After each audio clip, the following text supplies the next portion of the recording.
Hola a todas y todos, muchísimas gracias por conectarse a esta clase asincrónica, por estar aquí en estas grabaciones. Que sea sincrónica no quiere decir que esté desligada completamente a lo que está pasando. Y trato de adaptarlas a lo que voy leyendo, a lo que voy viendo de ustedes. No es una grabación que tengamos hace 10 siglos, esto se hace hoy, 2024. Contarles que empezamos este nuevo módulo de ciencias de la implementación. Yo siempre lo empiezo, bueno, es la primera vez que doy este curso, pero siempre que lo abordo lo empiezo con muchísima expectativa y muchísimo ánimo, porque a pesar de que es un tema que muchas veces a uno le parece hartísimo, le parece sin sentido, le parece un carretazo más, cuando ustedes van a aplicar modelos de intervención en salud pública, tiene y toma todo el sentido. Y quiero que todo esto lo veamos con ejemplos para que ustedes puedan dimensionar un poquito qué es lo que pasa con las ciencias de la implementación. Muchas veces las políticas públicas en salud se hacen, y lo he dicho creo que durante todo el curso, sesgadas por experiencias propias, sesgadas por posturas políticas. Entonces uno ve que surgen por ahí propuestas de política pública en reforma a la salud que tienen un toque bastante particular, porque entonces están sesgadas por un deseo político, por una corriente que muchas veces está fundamentado en excelentes intenciones. O sea, uno pretender que haya cardiólogos en el autobaudo es el deber ser, son las buenas intenciones humanistas que tenemos que tener como médicos, como profesionales de la salud. Pero cuando uno va a ver desde las ciencias de la implementación el sentido que tienen estas cosas, pues uno se da cuenta que no pueden ser, no tienen factibilidad. Las ciencias de la implementación se basan en entender cuál es la factibilidad a la que uno se enfrenta al tener intervenciones. Y no hablo solamente cosas macro a nivel de política pública,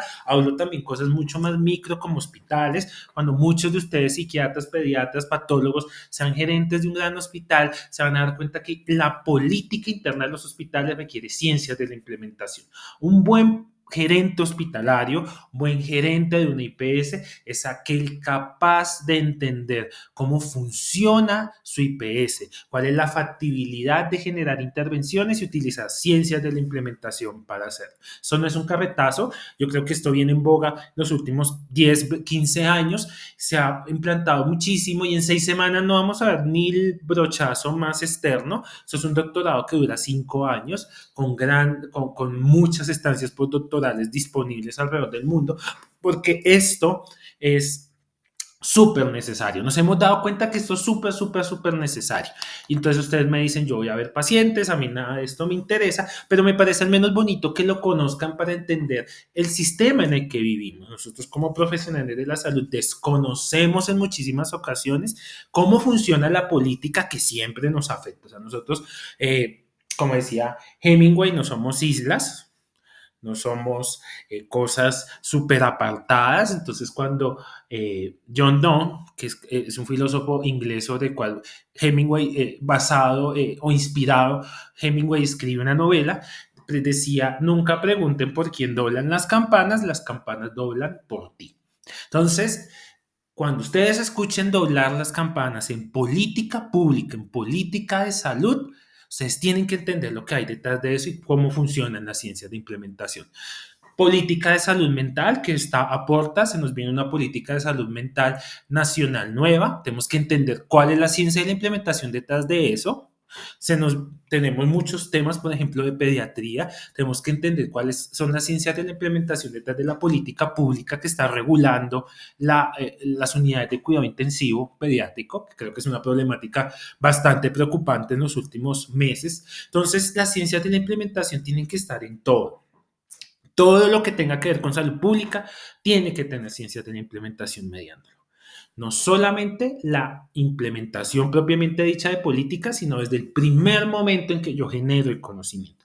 Y quiero que entendamos cómo se relaciona esa transferencia del conocimiento con la implementación. Hace 8 días tuvimos una clase, menos, un par de días tuvimos una clase de ciencias del comportamiento, que los vi como súper apáticos, poquito despegados. Y creo que muchos no entendieron cuál era la onda de tener una clase de ciencias del comportamiento, eh, que por lo demás es un tema extremadamente complejo. Y la onda de tener esta clase, el sentido de tener esta clase es como, miren, implementar algo, macro, micro, meso, en el nivel que ustedes quieran, depende siempre del comportamiento humano. Ustedes pueden generar la política pública más refinada, la que está basada en la evidencia, la que está estructurada en el mejor conocimiento disponible. Pero si el comportamiento de los seres humanos que conforman la población diana de esa intervención no cambia, no se transforma acorde a lo que busca esa intervención, esas intervenciones no sirven, no funcionan. Por eso es que las ciencias de la implementación van tan ligadas a las ciencias del comportamiento. Si yo quiero implementar algo, tengo que entender cuál es el comportamiento que tienen las personas hacia esa intervención.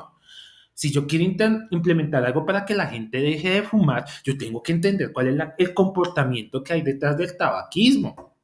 Por eso muchas políticas, es un gran avance tener políticas que regulan los sistemas electrónicos de administración de nicotina, inclusive Fundación Santa Fe, me siento orgulloso de decirlo, nosotros participamos en la creación del conocimiento para sustentar esa ley. Logramos un proceso de transferencia de conocimiento maravilloso que dio lugar a una ley, pero esa ley tiene cosas cojas, esa ley no tiene ciencia de la implementación detrás, esa ley no entiende el comportamiento de alguien que consume sistemas electrónicos de administración de nicotina, no sabe qué es vapear, está un poco desconectada de esa realidad, entonces esa ley puede no ser la respuesta definitiva si los comportamientos de los consumidores no cambian según lo espera la ley. Por eso entender los comportamientos es tan importante y al final de la clase les doy un poco más de contexto y de ejemplo. Ciencias de la implementación es fundamental entenderlas también como un link, como un enlace con el comportamiento de los seres humanos. Si el comportamiento de los seres humanos no cambia, implementar se trunca, implementar falla. Entonces hemos hablado 6 semanas de traducción de conocimiento, un montón de chácharas, modelos, dibujos, esquemas. Tenemos unos hallazgos de investigación que generan unas prácticas basadas en evidencia. Entonces, recuerden, pasamos de datos, información, luego construimos ese conocimiento refinado en evidencia a través de revisiones sistemáticas de la literatura, respaldamos la evidencia, llegamos a ese conocimiento puro que nos encanta porque es un conocimiento con el cual demostramos que las cosas funcionan. Y eso es lo maravilloso de ese refinamiento. Si recordamos, conocimiento para la acción es un embudo y llegan los datos brutos a ingresar por el orificio de ese embudo y por su punta sale la evidencia. Entonces, llevamos 6 semanas entendiendo un poquito qué es traducción del conocimiento. Espero que lo hayan entendido, espero que no estén muy perdidos con eso. Pero sabemos que tenemos que traducir el conocimiento, entonces sabemos que hay unos marcos de traducción de conocimiento, sabemos que siempre hay barreras y limitaciones, sabemos que necesitamos de unos actores, sabemos que para traducir el conocimiento necesitamos cambiar comportamientos también, pero a pesar de tener y conocer todo esto, el progreso es lento y se ha encontrado que traducir el conocimiento no es tan fácil. Porque es que traducir conocimiento no es algo que se pueda hacer de forma azarosa. Entonces yo tengo pues un marco, yo siempre me baso en un marco que me dice, primero haga esto, entonces tomemos conocimiento para la acción, entonces tenemos el embudo que nos arroja el conocimiento y luego lo metemos a un ciclo maravilloso que nos da unos paso a paso. Pero esos pasos a paso no puede hacerse de forma azarosa, no puede ser algo completamente desvinculado de la ciencia, porque no funciona tan bien. Puede ser que funcione, pero no, generalmente no, la respuesta no es la que esperamos. Hay muchos problemas que obstaculizan esos pasos que tienen los marcos de conocimiento. ¿Qué nos dice la ciencia de la implementación? Entonces, la ciencia de implementación lo que nos dice es que hay unos métodos científicos para apoyar cada uno de esos pasos. Entonces, la ciencia, el método científico está en cada uno de esos pasos a través de estudios científicos o de intervenciones basadas en ciencia, y eso es lo que vamos a ver, que en cada uno de esos pasos, de esos marcos que ustedes vieron en la segunda, tercera semana, hay unos métodos que vamos a utilizar. Y hoy vamos a ver los primeros métodos que vamos a utilizar. Hay grandes problemas identificados en la transferencia del conocimiento, estrategias de implementación que no coinciden con los problemas específicos. Sigo molestando con la reforma y quiero que no me sesguen hacia ninguna corriente política, porque no es así, solo me gusta porque es un ejemplo muy actual y muy válido. Entonces, tenemos unas brechas, por ejemplo, del acceso. Entonces, las brechas en el acceso nos dicen que en las regiones más apartadas de Colombia hay unos problemas específicos de acceso. La gente no tiene acceso a atención en salud. Entonces, ¿el problema cuál es? El problema es mágicamente llevar a un especialista a una región apartada. Un supraespecialista, ustedes más que nadie conocen qué es ser un supraespecialista en Colombia. Esos problemas ese problema está como muy desajustado con esa intervención, esa estrategia de implementación, creo yo. Hay estrategias de implementación que muy posiblemente le den una solución mucho más costo efectiva a ese problema específico que se está abordando. Entonces, las soluciones en la ciencia de la implementación no son intuitivas. No porque yo intuya que algo es lógico y está bien, realmente va a dar solución o va a coincidir con el problema específico. Es la evidencia la que tiene que respaldar la respuesta que yo quiero construir. ¿Cuál es la evidencia de que tener, no sé, ginecólogos, oncólogos en las regiones apartadas disminuye la mortalidad, no sé, por cáncer de cervix? Yo no sé, no he buscado la evidencia. A priori no pienso que sea la más fuerte. Entonces, a pesar de que parece una respuesta intuitiva, lógica, clara, pues cuál es la solución para que la gente tenga más acceso, llenemos de especialistas en las regiones apartadas, eso suena muy lógico. La evidencia nos dice que no lo es tanto. Entonces, ahí hay un desajuste. Hay muchas teorías, yo les enseñé 3. Me gusta siempre conocimiento para la acción, CIFR como complemento para identificar barreras y limitaciones, es algo muy personal, me parecen las mejores. Esas 2 son también las que más se usan según veo yo, pero ustedes no saben, hay 70.000 marcos, 70.000 teorías, o sea, uno no sabe cuáles escoger. Si yo les contara todos los marcos, nos faltaría un curso de 4 años. Hay miles de marcos, y hay marcos específicos para cosas, hay marcos para enfermedades infecciosas, hay marcos para enfermedades crónicas, que realmente no tienen mucha evidencia, que realmente no tienen mucho respaldo y que uno no ve que tengan unas grandes diferencias con lo tradicional, pero, y se validan muy poco, pero existen. La participación de los interesados, entonces involucrar interesados, creo que cuando ustedes vieron barreras y limitaciones, muchos lo identificaron, o sea, involucrar al hacedor de política pública es difícil, involucrar a la comunidad es muy difícil, y que esa comunidad tenga un comportamiento hacia mi intervención es tremendamente difícil. Los resultados casi nunca se evalúan cuando uno implementa política pública, es pocas las veces que esa política se evalúa. Para allá hay un estudio muy viejo que no les sé referencia porque no recuerdo la referencia, pero decía que menos del 20% de lo que se implementa se evalúa. Eso no tiene un montón de políticas en salud que sabrá. No sé quién sabrá cómo si funcionan o no, gastamos platales en eso, pero no las evaluamos. Ese es el gran problema que tenemos en economía de la salud, de muchas intervenciones que hacemos en los sistemas de salud. Nos parecen a priori extremadamente lógicas y adecuadas, y cuando las implementamos, pues nadie le interesa saber si tuvieron una buena respuesta o no, un buen resultado o no. Y menos con ensayos aleatorizados. Aquí las personas, vamos después a ver algo que se llaman estudios de impacto. Aquí las personas no hacen estudios de impacto, aquí los sistemas no hacen estudios de impacto. Entonces uno no logra saber si las cosas que implementa están bien o mal, o lo hace pero tiene resultados óptimos. Entonces a veces indicadores que no son tan acertados a la hora de medir las cosas. Esos son los problemas de la transferencia del conocimiento.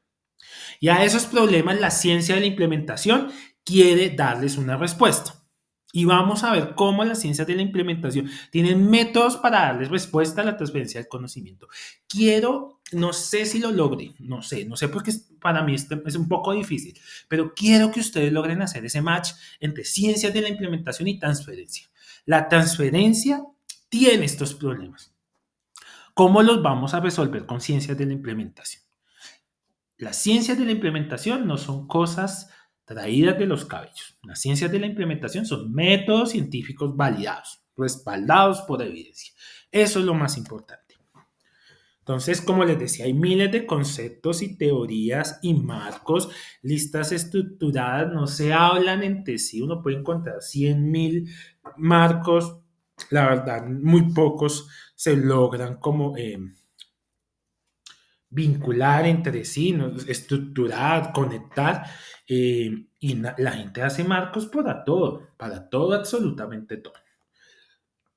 La participación es baja, la evaluación de los resultados no es buena. Entonces aquí llegan las ciencias de la implementación. Las ciencias de la implementación es ciencia, son estudios científicos para adoptar las prácticas basadas en la evidencia en el marco de la transferencia del conocimiento. ¿Listo? Buscamos mejorar la calidad, buscamos disminuir las brechas en salud a través de la implementación de conocimiento científico, de evidencia, con la transferencia del conocimiento. Entonces, tenemos un marco de transferencia del conocimiento, imagínense, conocimiento para la acción, con miles de problemas en ese ciclo. Y las ciencias de la implementación vienen a tratar de solucionar esos problemas. Las prácticas basadas en evidencia, dice la literatura, que tardan en promedio 17 años en ser adoptadas. Ustedes tienen un conocimiento y hay conocimientos que tardan 17 años. Solo la mitad llegan a tener un éxito en su implementación, una buena diseminación. Y eso se debe a miles de cosas. Pero nosotros queremos desarrollar estrategias específicas para superar estos obstáculos y para maximizar los resultados. ¿Listo? Entonces, desarrollamos conocimientos generalizables y aplicables que puedan implementarse. Y las ciencias de la implementación en el marco de la traducción del conocimiento nos ayudan a dar respuesta. Ustedes identifican unas barreras y unas fortalezas a través de los marcos que les enseñé de traducción del conocimiento. Pero muchas veces esas barreras y esas limitaciones tienen que abordarse con ciencia, con estudios científicos. Entenderlos y superarlos requieren estudios científicos y ahí entran las ciencias de la implementación. Entonces, para hacer ciencia de la implementación, nosotros tenemos varios tipos de estudios, diseños mixtos, cuantitativos, cualitativos, hay evaluaciones de ciencia de la implementación, espero que alcancemos a verlas porque es algo un poco extenso, pero evaluaciones de proceso, formativas, sumativas, y tenemos, en fin, unos estudios también al final de impacto. Esto no está desligado de la epidemiología, porque ustedes van a ver que casi todos los estudios epidemiológicos tienen cabida acá. Tienen cabida acá. Entonces, es súper, súper importante que lo tengan en la cabeza desde los ensayos clínicos aleatorizados, pasando por todos los estudios cuantitativos y cualitativos, y los modelos y la simulación, modelos matemáticos, modelos como el modelo de Monte Carlo, modelos y simulaciones para entender qué puede llegar a pasar. Eso hace parte de las ciencias de la implementación. Y quiero que lo veamos poco a poco. Las ciencias de la implementación tienen 3 fases. ¿Listo? La implementación tiene 3 fases. Una fase de proceso, una fase de determinación y una fase de evaluación. Y hoy vamos a ver la fase de proceso. ¿Listo? Hoy vamos a ver la fase en la cual planeamos la implementación. Y quiero que quede súper, súper claro. Un buen proceso de implementación en las ciencias de la implementación, en el marco de la transferencia del conocimiento, necesita planeación a través de algo que se llama pilotaje. Lo ideal en la implementación es pilotear lo que se va a hacer. Pilotear en contextos más pequeños, en contextos de mayor control para entender cómo escalar esas intervenciones. Y los pilotajes por sí son estudios científicos, son estudios epidemiológicos. Es el proceso de planear mi implementación en ciencias de la implementación requiere pilotajes. Y les voy a proponer el marco que a mí me gusta para pilotear. Como ustedes pueden darse cuenta quizás cuando lean 124.397 millones de marcos para pilotear. Este es el más sencillo, este es el que le gusta a Elena Yesh, este es el que le gusta a la mayoría de agencias tecnológicas y sanitarias en el mundo. Este es el que más, el sencillo, este es el fácil, este es el que nadie se pierde. Pero para pilotear necesitamos un marco, porque como pasa en toda la transferencia de conocimiento, yo creo que ustedes ya están aburridos de ver circulitos con flechas, pero como pasa en toda la transferencia de conocimiento, necesitamos marcos que nos den un paso a paso para hacer un pilotaje. ¿Listo? Y este PDCA, que es planear, hacer, estudiar y actuar, es un marco para probar los cambios que voy a implementar. ¿Listo? Probar los cambios que voy a implementar. ¿Cómo? A pequeña escala. A pequeña escala aprendo cómo implementar y empiezo a escalar esa implementación. Súper sencillo. Planeo, y planear es simplemente detallar lo que espero, detallar lo que estoy buscando, con los recursos que tengo, y asegurarme que lo que estoy construyendo pues está ajustado al propósito. Entonces es un proceso de planeación normal, y ya les explico con un ejemplo. Es un proceso que digo, tengo estos recursos, tengo estos medios, puedo alcanzar esto. Y este es mi propósito. Este es mi propósito con estos recursos humanos, políticos, sociales, culturales, económicos. Lo que necesito es planear, sentarme con mi equipo a hacer un plan de trabajo. Luego está el hacer, que es conducir como tal la intervención, el pilotaje, en un contexto mucho más pequeño, a pequeña escala, involucrando a los actores claves en el desarrollo de ese estudio. Desde el pilotaje se involucra a todo el mundo. En la semana 3 o 4 ustedes identificaron su mapa de actores, identificaron a quienes necesitan. Pues les cuento que desde este momento del pilotaje, ustedes los tienen que involucrar. Estudiar cómo les fue. Conseguimos un aprendizaje con este piloto. Con estudios epidemiológicos, yo identifico cómo me fue, qué tal estuvieron los resultados. Y después viene el actuar, que es mostrar cómo me fue para construir el escalamiento de esa implementación a través de los aprendizajes. Les quiero presentar al grupo de parteras del resguardo en Vera Catío y en Verachamí unificado. El resguardo en Vera Catío y en Verachamí unificado es un resguardo indígena en Vera, bastante extenso, tiene una extensión similar a la que tiene Bogotá, más casi 32 kilómetros de diámetro. Es un resguardo que está ubicado al norte de Risaralda, al noroccidente de Risaralda y al sur del Chocó, en el municipio de Pueblo Rico, Risaralda. Entonces les presento al grupo de parteras de este resguardo. Ellas son las parteras, ellas son las mujeres que representan el cuidado de los derechos sexuales y reproductivos de la mujer en Vera. Nosotros trabajamos con el resguardo unificado de Pueblo Rico, tratando de disminuir la morbimortalidad infantil en esta población que es alta respecto al promedio nacional. Ellas tienen grandes barreras de acceso y limitaciones de recursos para la atención segura del parto, de la gestación, el parto y el puerperio, y necesitan generar se necesita generar intervenciones que puedan ayudarlas a disminuir esas mortalidades y morbilidades materno-perinatales. Y nosotros, con apoyo del Banco Interamericano de Desarrollo, nosotros me refiero a Salud Poblacional de Fundación, con apoyo del Banco Interamericano de Desarrollo y de un grupo de coreanos, desarrollamos un proyecto que se llama COICA.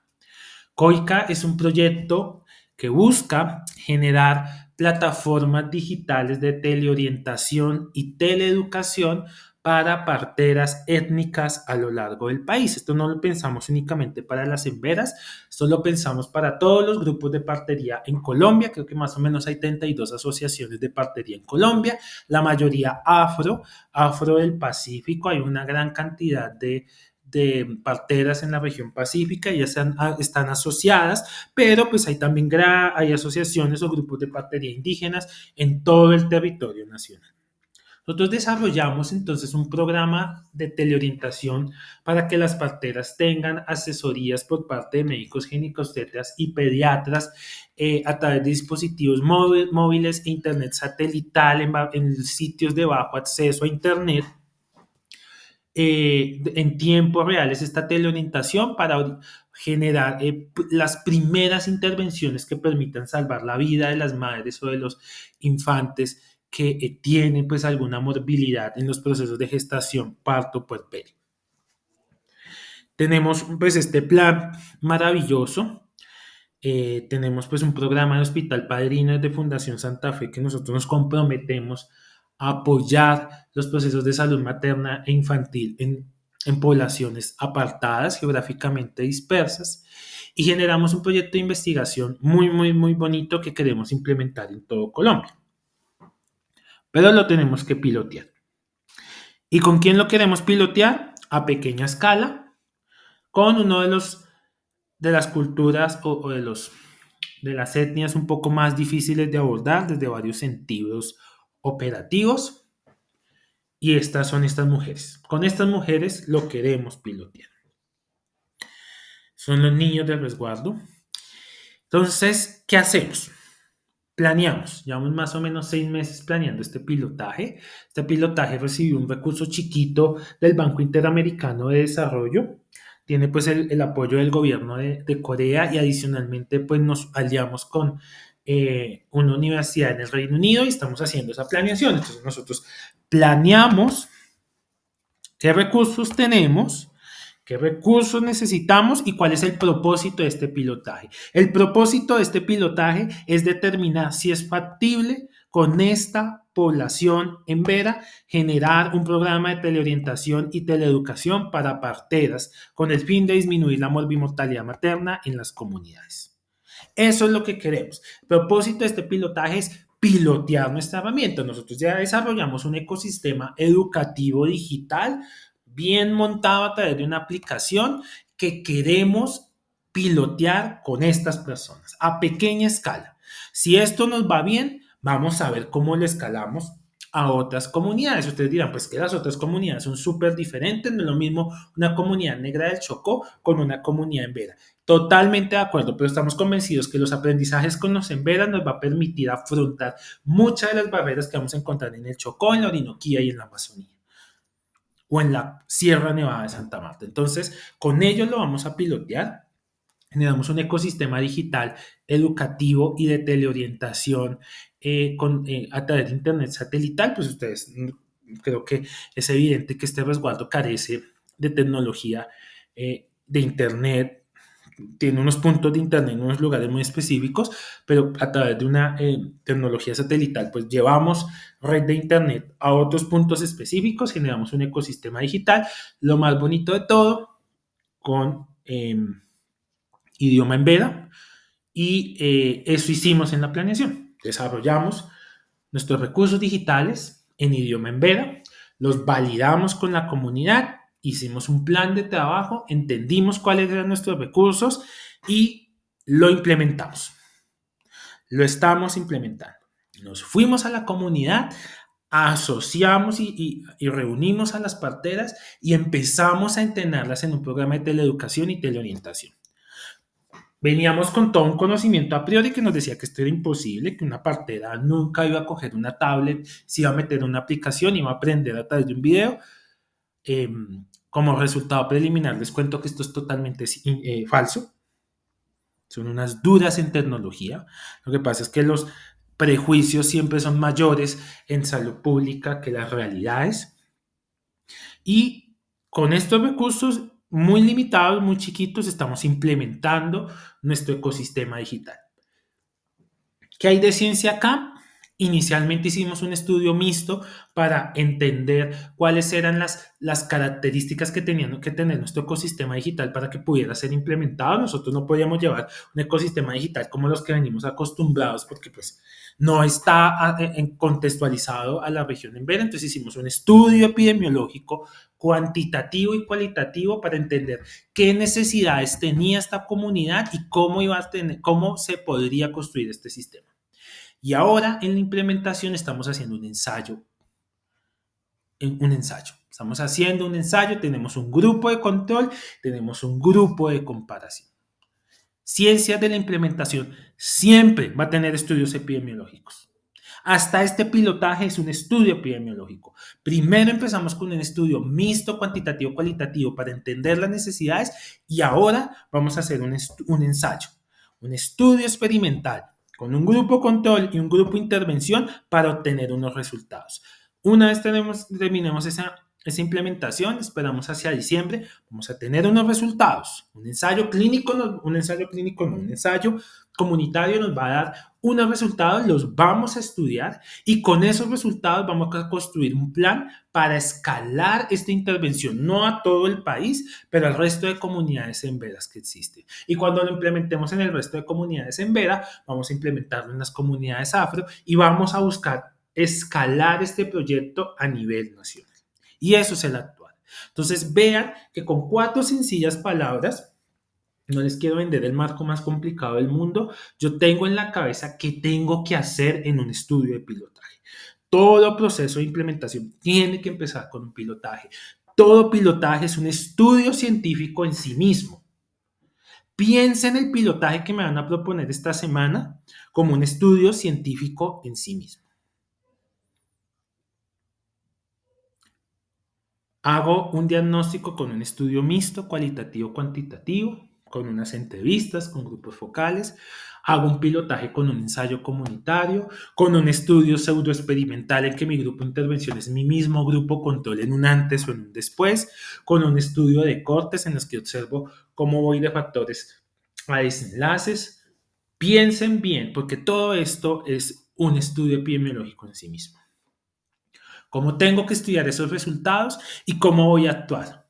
Entonces, estos resultados de este estudio con los Emberas, tengo que llevarlo a la Gobernación de Risaralda, tengo que llevarlo a la Secretaría de Salud de Risaralda. Son los inicialmente interesados. A la S San Rafael de Pueblo Rico, que es el centro de atención médica que los atiende a ellos. Es lo que tengo que hacer. Esos son mis actores claves sobre los que tengo que actuar. Piensen cuáles van a ser sus actores claves. Como les digo, esto no tiene que ser un ejemplo a política pública. Ustedes pueden hacerlo en un hospital, ustedes pueden hacerlo en el servicio de psiquiatría de Fundación Santa Fe. Ustedes quieren implementar una guía de práctica clínica en el servicio de neonatología de la Fundación Santa Fe. ¿Cómo la pilotean? ¿Cómo van a hacer este proceso? ¿Listo? Quieren implementar el uso de una tecnología. Listo, piloteémoslo con 3 neonatólogos, hagamos nuestro plan, implementémoslo en el pilotaje con nuestros 3 neonatólogos. Puedo también hacer un ensayo, una comparación entre los neonatólogos que lo implementé y los que no. ¿Cómo estudio esos resultados y sobre quién tengo que actuar? Entonces voy donde digo a la Junta Directiva de Fundación, a Henry Gallardo, al doctor Ginás, a esas personas, mire lo que encontré, cómo podemos actuar para escalarlo. Y muchas gracias. Espero que les haya quedado muy claro. Espero que puedan hacer su taller súper divertidos esta semana. Sé que nunca se divierten con mis talleres, pero no pierdo la fe y nos estamos viendo. Muchas gracias.